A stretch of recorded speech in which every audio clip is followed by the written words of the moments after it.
பெரிய ஆட்களை மதிங்க, இளைஞர்களுக்கு பெரிய ஆளுக்க தடைகள்லாம் இருந்தாங்க. போயிட்டு வாடா, அப்படி வாழை எடுத்து அப்படி போயிட்டா அப்படின்னு சொல்லுங்க. அப்படின்னா இந்த நாட்டுல நம்மளை காப்பாற்றிக்கொள்ள முடியும்.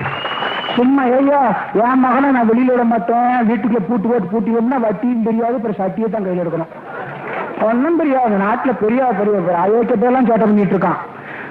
வீட்டுல ஒரு பையன் இருக்கானா, போராட்டமா போடா சொன்னா பண்ணிட்டாளா, வாரது வரட்டும். அந்த நேரத்தில் பொம்பளையா இல்லை, நம்ம மரத்து இவரை எப்படி அனுப்பினா தெரியுமா, வாழெடுத்து சென்று வா மகனே, போர்க்களத்தில் வெற்றி பெற்றுவா அப்படின்னு சொன்னாலாம். அத மாதிரி வீட்டுக்கு ஒருத்தன் போ சொன்னா பண்ணி பின்னால அப்படின்னு சொல்லிட்டேன்னா இந்த கருணாநிதி நிம்மதியா உறங்குவானா?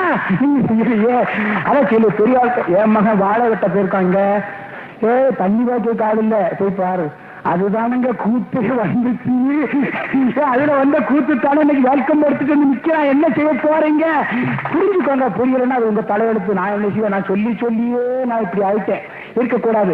கட்டுக்கோப்ப வாங்க, குழந்தைகளை படிக்க வைங்க, பொருளாதாரத்தை உருவாக்குங்க.